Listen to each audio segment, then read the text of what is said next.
Okay, hello. Wanted to spend a little time today talking about something that I've been studying with regard to just intonation, specifically in our music measures 20 through 27, measure 20 through 23. You know, basically the music that you'll see printed, music you see printed down here, that's the music we're going to be dealing with. So it is essentially an F major chord over an E diminished seventh. And what happens is right here, the high brass and the mellophones, they insert a constant F major chord. And then the low brass, after playing a melody, sustain E diminished seventh. And then they all resolve to an F major chord. And to put over here, if they were by themselves, how you tune it, you put the F at 0, A negative 14, 2, or C at plus 2. And then for the E diminished seventh, E is at 0, G is plus 16, B flat is minus 17, and D flat is plus 19. This is just due with just intonation. There's nothing new here. And I wouldn't have, this would have been the answer, and actually it was at one point, and then was looking at some more, and what I found interesting was this right here. The E and the F concert are literally back to back, and not only that, but it's on the baritone and E and mellophone 2 concert F, which are pretty prominent notes on those instruments, and they're also probably going to be right next to each other where they are in their staging. So I was looking at that and wondering, well, should that interval, that E to F, should that actually be open? Because right now, if we put the F major at 0 and the E minor, E diminished seventh, at 0, that puts the E at 0 and the F at 0, and these two are back to back. And in theory, that should be 12 cents sharp. The F should be 12 cents sharp in order to compensate for that distance. With that said, this is what the chords sound like when you put the E at 0 and the F at 0. And as a quick note, these sound better in real life than they do on YouTube. So if you have a hard time hearing this, I suggest you go to www.bradkergreen.com to check out the examples. Okay, take a listen to F major over E diminished seventh, where F is equal to 0 and E is equal to 0.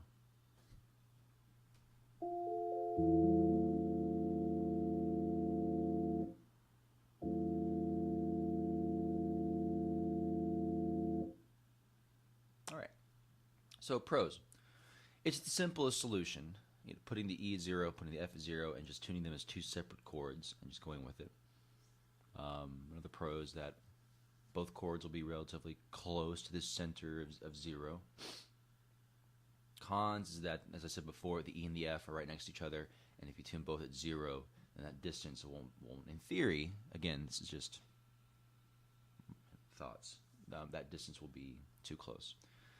So then, some options. Okay, so then what happens when we adjust the F major chord? We put it 12 cents sharp in order to compensate for that distance. So basically what this is E is at 0, F major is at 12 cents sharp, so the F is up 12, the A is only down 2 as opposed to down 14, and the C is up 14. Take a listen.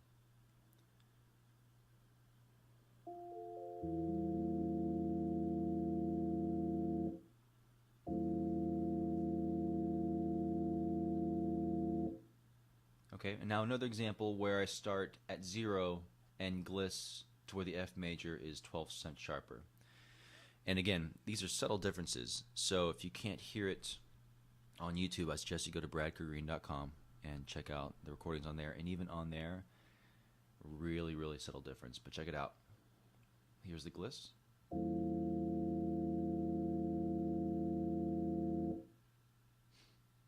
Okay. Pros. The concert F on almost all the instruments, except for the mellophone, will be a sharper note of the instrument.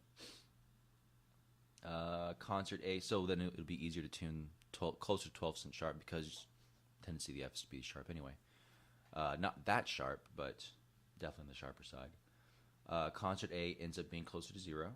We saw that up here when you move this to -2. And then there's more space. We have successfully created the space needed, well, in theory, needed for the E diminished 7th and the F major to ring. Cons. The F major chord will be 12 cents sharp, and it's not the center of the horn, and so you're worried about timbre. You're worried about, is it going to ring? Is it going to sound stuffy when using alternate fingerings, or not having to lip so much up in order to compensate for that 12 cent sharp. So okay, well then what happens on the other side of the spectrum if you were to drop the E diminished 7th down 12, because the high brass, they're first, so maybe they should be establishing the center of pitch, and the low brass should play the E diminished 7th on the flat side. So that would mean moving the E's down to -12, moving the G's down to +4, moving the D flats down to +7, and then our friend Mr. B flat down to -29. So let's take a listen. Again, sounds better at the website, bradkurtgreen.com.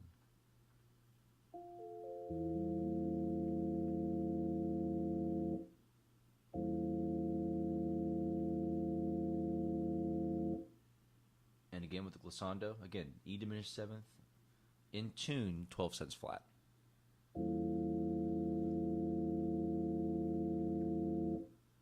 Okay.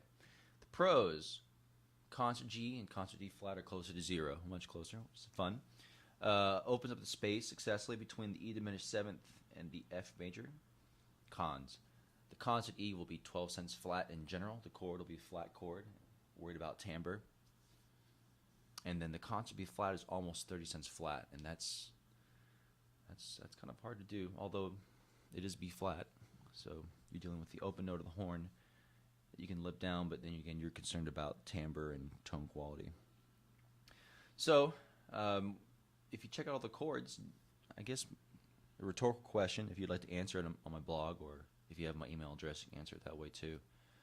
Do you hear two separate chords? Meaning, do you hear an F major and do you hear an E diminished minor 7, and do those interacting subtle differences, do you hear a difference, or do you hear one big long stacked chord that starts on the concert E up through the diminished 7th and then continues on to the F, A, and C?